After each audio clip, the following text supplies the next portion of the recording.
Let's go. Rolls Royce truck, that's tough. You see the star when you look up.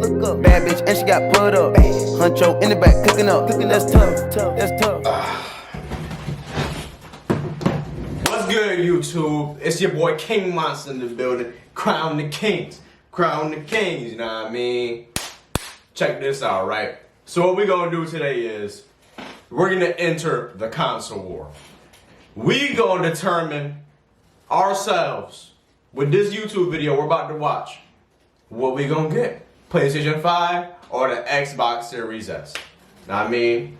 So I got a video here by Tech Quickie, know what I mean? And it's called, is the Xbox Series X better than the PlayStation 5? I don't think so. We gonna see though. And it might just help me determine what system I'm gonna get.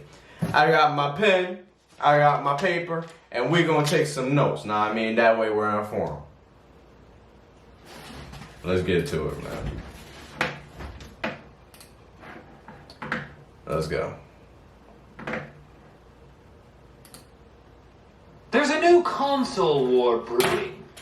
Again.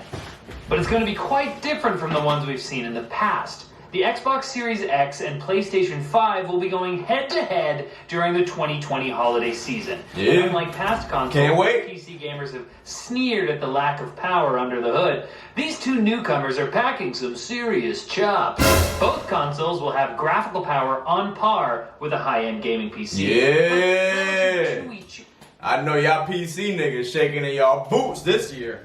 Y'all shaking in y'all boots. Y'all think y'all so high and mighty. Is one console technologically superior? And is it going to be in a way that will actually affect your gameplay experience? Let's see. To answer, we spoke with Ryan Smith over at Anantech, and we'd like to thank him for his contributions. Love you, Ryan. To start, let's take a closer look at how each CPU and GPU is designed. Both systems use custom chips based on AMD's RDNA 2 architecture, but the design philosophies behind each one are slightly different. The Xbox Series X generally runs at the same clock frequency all the time, with 3.8 gigahertz on the CPU or 3.6. Make sure y'all take y'all notes. Enabled, and 1.825 gigahertz. Make sure y'all take y'all notes, because at the end of the video, we're going to use what we learned here to determine what system we get, okay?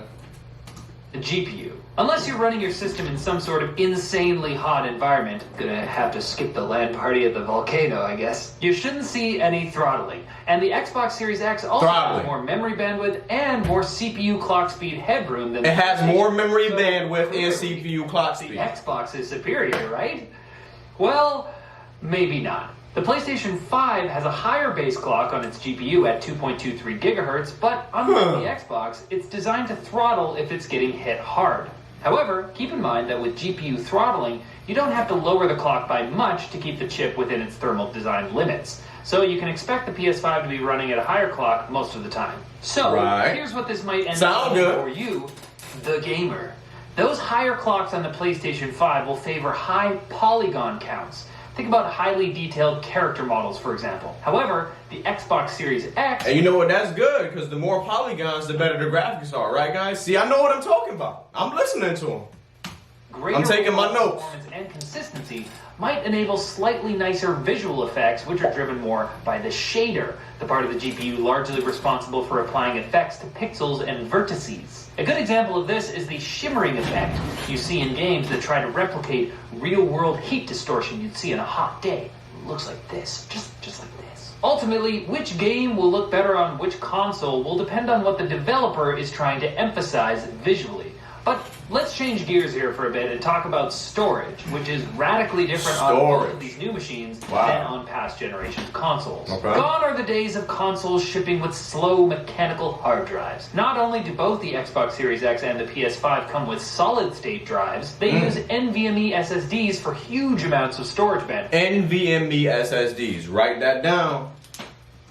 Indeed, the PS5 will have 5.5 gigabytes per second of storage bandwidth compared to 2.4 for the Xbox. That's less than half. Regardless though, both systems will still have storage quick enough to enable rapid switching between multiple games, so you can pause one and quickly jump to another that now that's going to be a cool feature right there. For some reason, as the memory contents of the game you're pausing can quickly be dumped to the SSD, then reloaded once you resume playing. Now the advantage that the PS5 might have here could be most noticeable when playing playing games with very high-resolution textures and assets. The higher memory bandwidth might enable them to load more quickly to avoid popping, where objects just seem to appear out of thin air.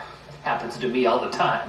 Whoa! The PS5 will also allow you to expand its storage with standard NVMe drives, meaning you could just go buy an M.2 SSD and slot it into your system. But there's a caveat. You need a PCI Express 4.0 compatible drive. The Xbox, on the other hand, will also support expandable storage, but it's proprietary.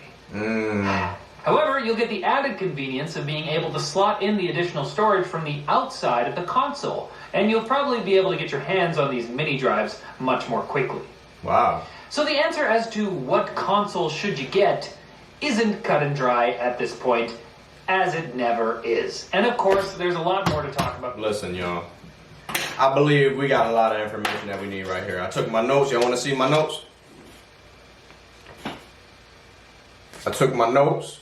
Don't mind. I took my notes, okay? And listen, I think I determined with everything that he was talking about, polygons, NVSe, solid state drives, graphical input. It sounds to me like there's only one way you could go. Now he might be confused, but it sounds like to me there's only one way you could go.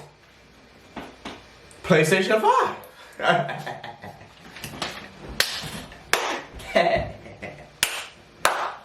PlayStation 5. That's what it sounds like to me. And why? Well, I wrote down one important statement that I saw in this video. There was one important statement. He didn't bring it up, but I know it. And I'm going to put it right here for y'all. Right here. Here we go. Ready? 3, 2, 1. I'm out.